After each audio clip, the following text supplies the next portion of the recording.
Your desire isn't a problem to fix. It's a confession your unconscious keeps making.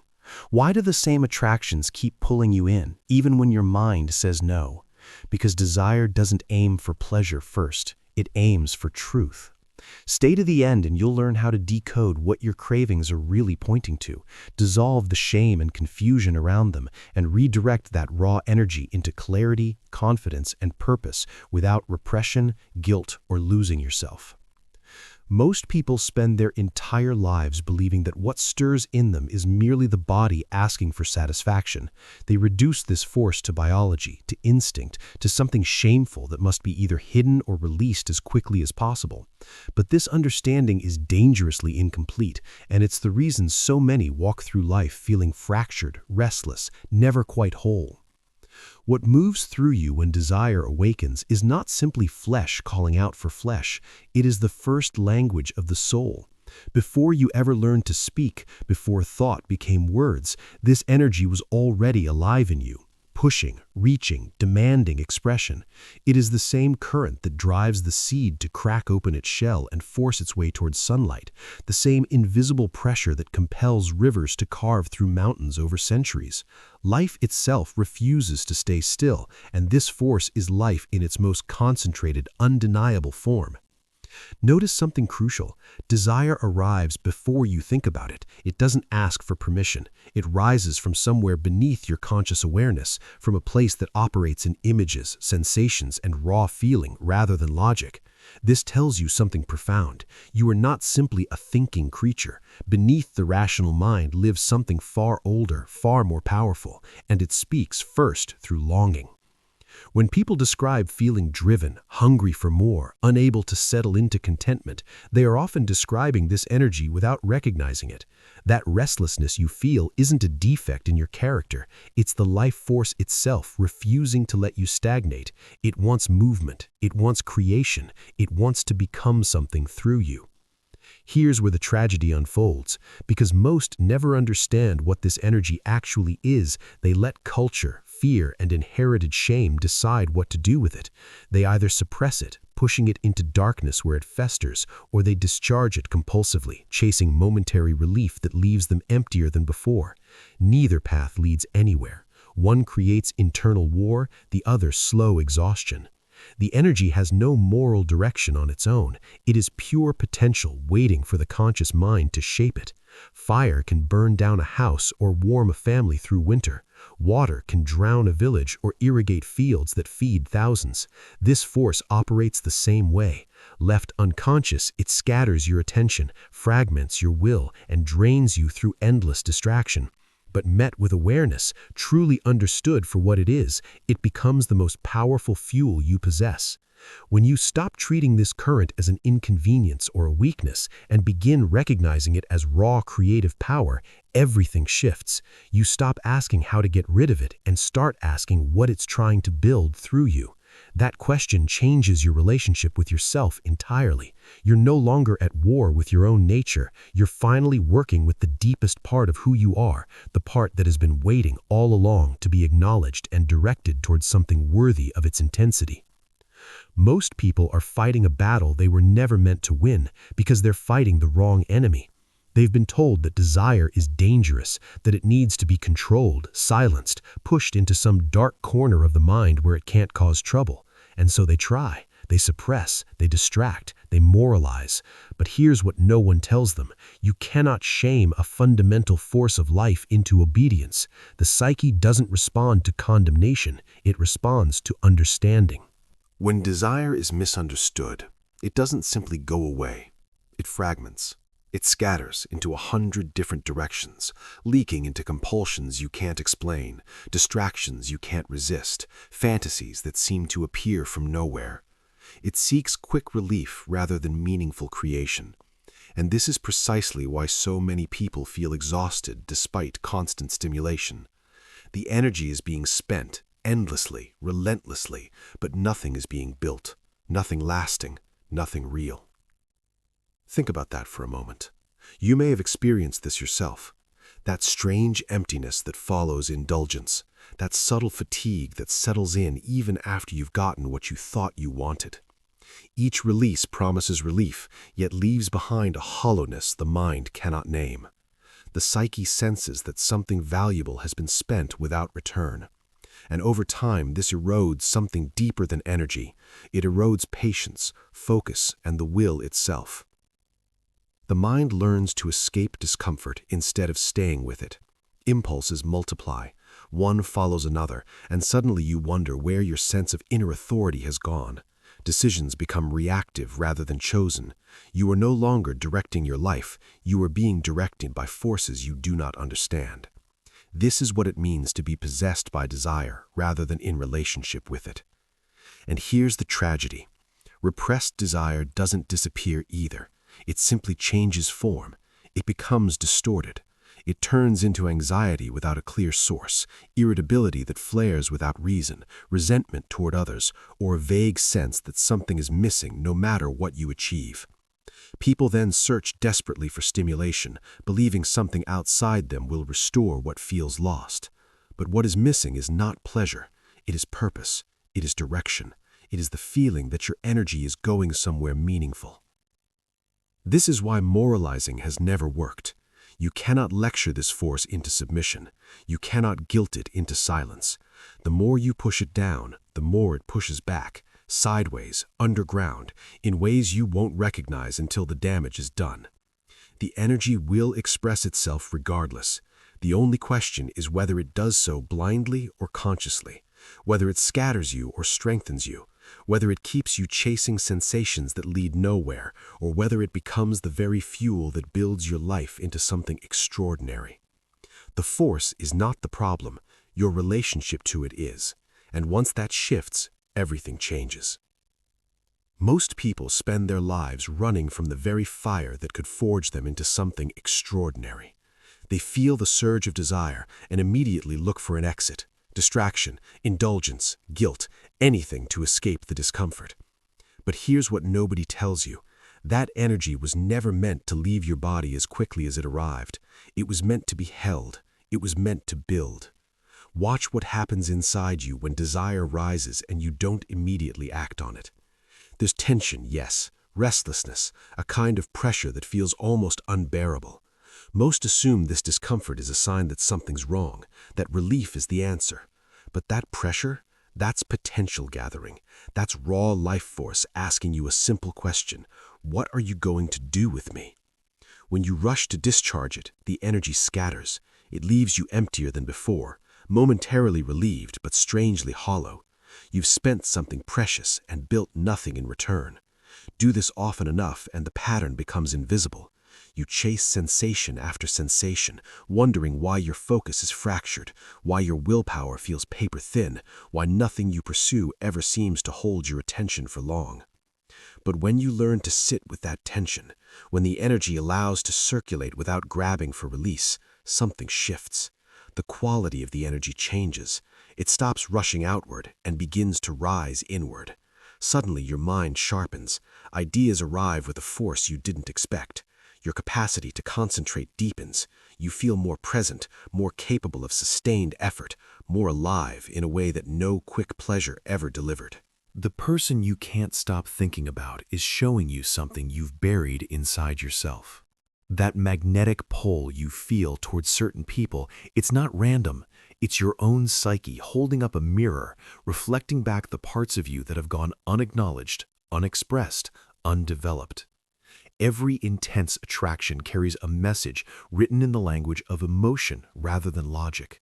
And until you learn to read that message, you'll keep chasing the same patterns, wondering why nothing ever truly satisfies. Think about it. Why does one person captivate you while another leaves you indifferent? Both may be equally attractive by conventional standards, yet something in you responds to one and remains silent toward the other. That response isn't coming from your conscious preferences. It's rising from a much deeper place, a place that recognizes in another what it desperately wants to reclaim within itself. When you're drawn to confidence, ask yourself where you've silenced your own authority. When intensity magnetizes you, consider where you've numbed your own vitality. When gentleness pulls at your heart, look at how harshly you may have been treating yourself.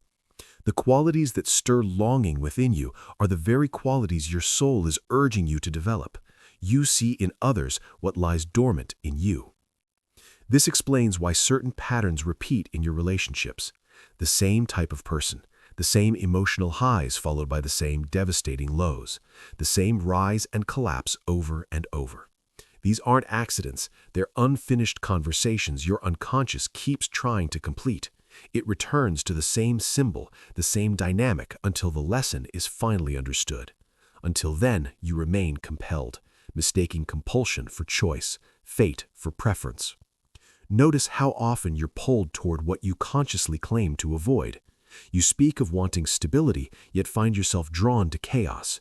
You long for closeness, yet pursue those who keep their distance. You admire kindness, yet feel magnetized toward people who challenge you or wound you.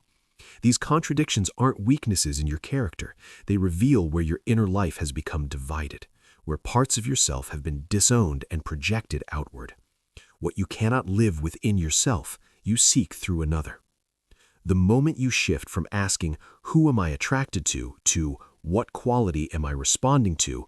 everything changes. Suddenly, desire becomes a teacher instead of a tyrant.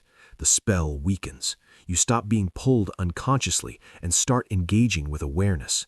You realize that every fascination is an invitation to reclaim something essential within you. This understanding demands humility. You can no longer blame the world for your attractions or romanticize them as destiny. They become mirrors, sometimes flattering, sometimes disturbing, and mirrors require courage. To see yourself clearly means releasing the comfort of illusion. But in that release, something profound happens. Desire loses its compulsive edge and gains depth. You move from being possessed by attraction to being in relationship with it, and what once kept you trapped in repetition now guides you toward wholeness. Most people wage war against their own desire and lose. They clench their fists, grit their teeth, and tell themselves they'll simply stop wanting what they want. But the psyche doesn't work that way. What you push down doesn't vanish. It sinks into darker corners of the mind, only to resurface with twice the force, distorted, unrecognizable, and far more destructive than the original impulse ever was. This is the tragedy of suppression. The man who refuses to acknowledge his longing doesn't become free of it, he becomes enslaved to its shadow. His desire transforms into anxiety that has no name, irritability that poisons his relationships, or obsessions that consume him in secret. He may look disciplined on the surface, but inside he is being torn apart by a force he never learned to understand. Now here's what changes everything.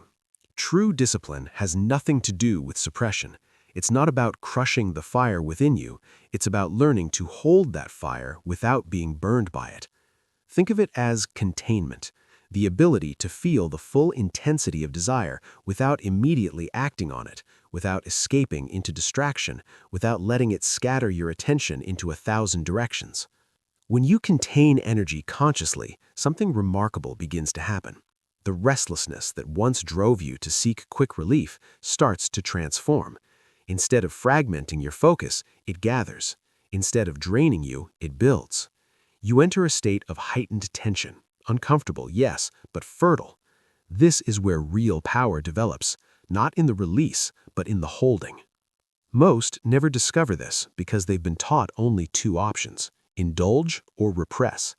But there's a third path. You can remain in dialogue with your desire.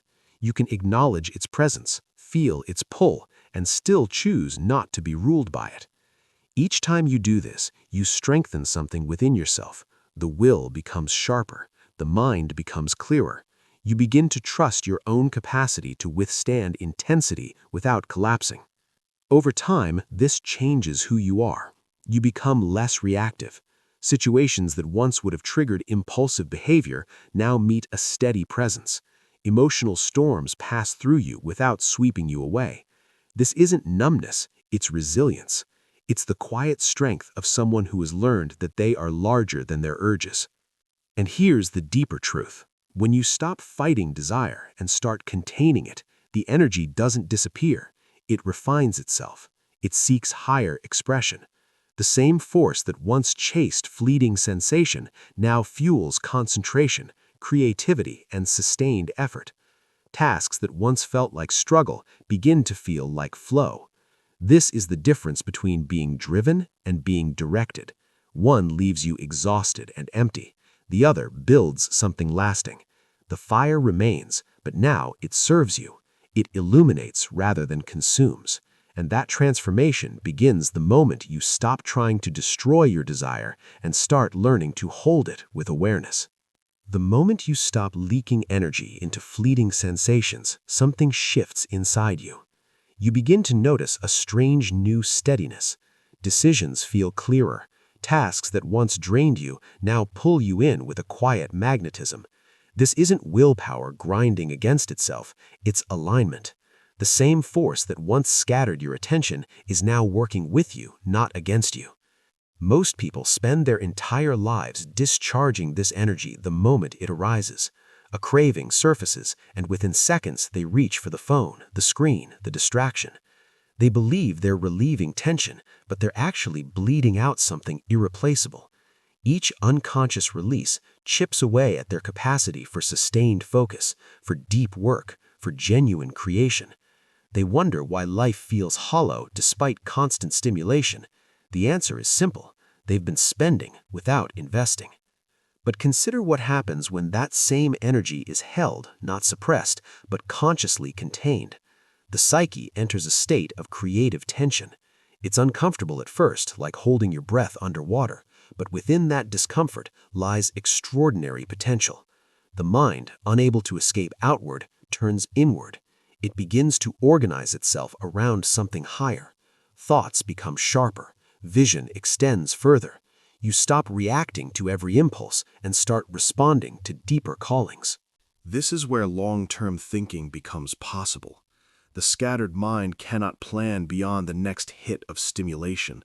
But when desire is directed, the individual gains access to patience they didn't know they had. They can delay gratification, not out of fear or shame, but out of genuine respect for what they're building. There's a future self they can finally see, and that vision holds more weight than any momentary pleasure. Internal conflict begins to dissolve. The war between what you want and what you know you should do starts to quiet. Why? Because desire and will are no longer opponents, they're collaborators. The fire that once burned chaotically is now channeled through a purpose. You feel less torn, less fragmented. There's a coherence to your actions that wasn't there before. And here's what few understand. This process doesn't diminish desire, it intensifies it. When energy is no longer wasted, it accumulates. It becomes more vivid, more alive. You don't become passionless, you become directed. The hunger remains, but now it serves you. It fuels the work, the relationships, the expression that actually matter. This is the mark of psychological maturity, not the absence of wanting, but the mastery of it. The individual who has learned this walks differently through the world. They don't need constant validation or stimulation. There's a reservoir within them, a quiet power that doesn't announce itself but is unmistakably present. Your deepest longing has always been a compass.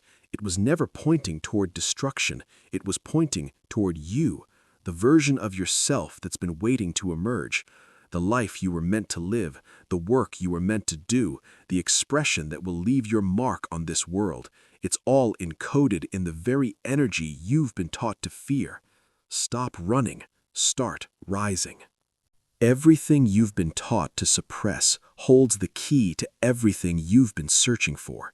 That restless energy, that persistent hunger, that longing you couldn't name, it was never your enemy. It was a signal, a message from the deepest part of yourself, asking to be heard, understood, and finally given direction. The tragedy isn't in having strong desire. The tragedy is in wasting it, letting it scatter into distractions, compulsions, and endless cycles that leave you emptier than before. You now understand something most people never will. This force can either consume you or construct you. There is no third option. It will shape your life regardless of whether you engage with it consciously or not. The only question is whether you remain its captive or become its master. The path forward isn't about denying what moves through you, it's about owning it, holding it with awareness, allowing it to fuel the vision, the work, the becoming that your soul has been aching for. When you do this, the internal war ends, the fragmentation heals. You stop chasing outside what was always encoded within. This is your invitation, not to suppress the fire, but to let it forge you, not to fear your intensity, but to channel it into something that outlasts the moment. The blueprint of who you're meant to become is written in the very energy you've been running from. So stop running, turn inward, meet yourself fully, and rise into the person you were always capable of being.